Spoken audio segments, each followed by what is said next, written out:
All right, welcome back to The Explainer. Today, we're stepping right into what I like to call a grand cosmic true crime story. I mean, we're looking for the ultimate missing person, or actually, scratch that, the ultimate missing substance. We are officially on the hunt for the ghost in the machine, dark matter. Let's get right into it. Okay, so just wrap your head around this for a second. A staggering 85% of the matter in the universe is just completely missing. Think about that. Everything you've ever seen, touched, or interacted with, every single planet, every star, every massive galaxy out there, it all only adds up to that tiny 15% slice of visible matter.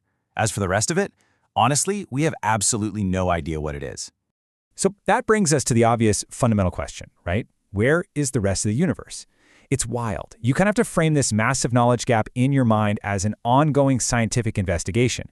Because everything we can observe with our own eyes, even with our most powerful standard telescopes, is just a tiny, tiny fraction of what's actually out there. There's this massive hidden scaffolding holding reality together, and today we're going to look at the clues it left behind. Part 1. The cosmic crime scene and the speeding stars.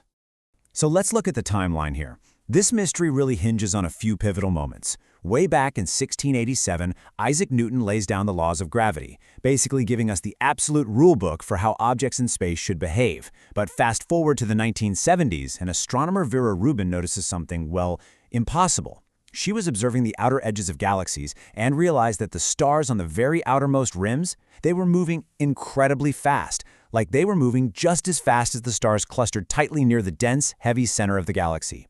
And this discovery blew things wide open. It created what we now call the galaxy rotation problem. Here's the issue in a nutshell. According to Newton's perfectly established laws of gravity, those stars on the outer edge were just moving way too fast. There simply wasn't enough visible stuff, enough mass, in the galaxy to generate the gravity needed to hold on to them.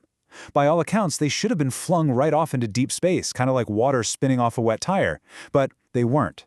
Something completely invisible had to be holding them in place. And this brilliantly illustrates the problem. This formula for orbital velocity right here, this is our forensic smoking gun. So, V is the star's speed, G is gravity, M is the mass inside the galaxy pulling on the star, and R is the distance from the center.